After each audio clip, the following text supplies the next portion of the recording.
अंडमान निकोबार द्वीप समूह भारत के दक्षिण पूर्व में अपनी प्राकृतिक सुंदरता और सामरिक महत्व के कारण अपना विशेष स्थान रखता है। यहाँ स्वतंत्रता संग्राम के दौरान वीर सावरकर को काला पानी की सजा के लिए रखा गया था। साथ ही ये वही जगह है जहाँ नेताजी सुभाष चंद्र बोस ने 1943 में सबसे पहले भारतीय तिरंगा लहराया था। माननीय प्रधानमंत्री श्री नरेंद्र मोदी जी ने डिजिटल क्रांति को पूरे भारत में लाने का संकल्प लिया है, लेकिन इस खूबसूरत द्वीप समूह का जुड़ाव देश के शेष भाग से उपग्रह संचार के माध्यम से था और यहाँ की लगभग 4 लाख जनसंख्या के लिए इंटरनेट और हाई स्पीड डेटा की उपलब्धता सुगम नहीं थी। माननीय प्रधानमंत्री श्री नरेंद्र मोदी जी ने 30 दिसंबर 2018 को पोर्ट ब्लेयर में सबमरीन ऑप्टिकल फाइबर केबल के इस महत्वाकांक्षी प्रोजेक्ट की आधारशिला रखी।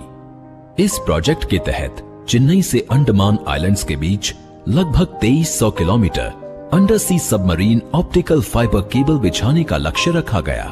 पोर्ट ब्लेयर उतना ही मेनलैंड है जितना दिल्ली, मुंबई और चेन्नई है।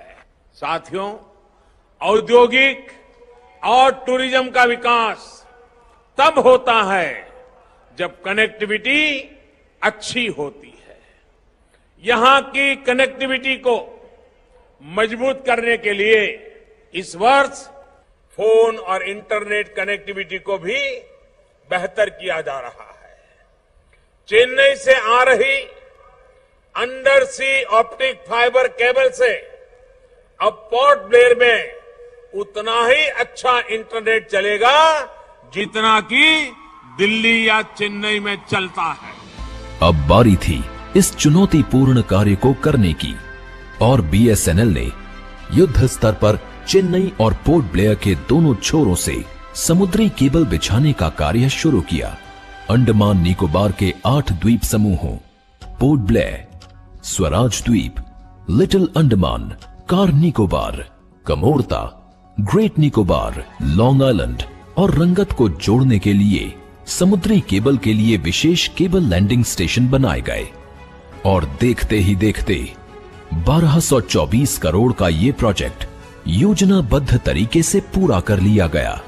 आज पोर्ट ब्लेयर को चेन्नई और स्वराज द्वीप और लिटिल अंडमान से जोड़ने वाले 3 मेन सेगमेंट्स का शुभारंभ प्रधानमंत्री श्री नरेंद्र मोदी जी के कर कमलों द्वारा किया जा रहा है। इससे अंडमान निकोबार द्वीप समूह के निवासियों और लाखों पर्यटकों को इस इंफॉर्मेशन सुपर हाईवे से जोड़ा जा रहा है। सामरिक महत्व के इस द्वीप समूह पर भारतीय सेना की इंटरनेट जरूरतों को पूरा करने के लिए भी ये परियोजना लाभप्रद होगी। समुद्री ऑप्टिकल फाइबर केबल के जरिए भारतीय द्वीपों को जोड़ने की ये पहली परियोजना है। ये परियोजना इन द्वीपों के निवासियों के जीवन में बड़ा बदलाव लाएगी। अब इस द्वीप समूह में टेलीमेडिसिन, ऑनलाइन एजुकेशन की सुविधा, पर्यटन और उद्योगों को बढ़ावा, स्थानीय अर्थव्यवस्था में वृद्धि और नागरिकों के जीवन स्तर में और सुधार होगा। साथ ही इससे कुशल प्रशासन के लिए भी काफी मदद मिलेगी। इस केबल से बीएसएनएल के साथ साथ अन्य टेलीकॉम कंपनियां भी अपना नेटवर्क अंडमान निकोबार द्वीप समूह में लगा सकेंगी। अब डिजिटल क्रांति के साथ अंडमान निकोबार द्वीप समूह भी देश के साथ कंधे से कंधा मिलाकर नए और आत्मनिर्भर भारत की ओर अग्रसर होगा।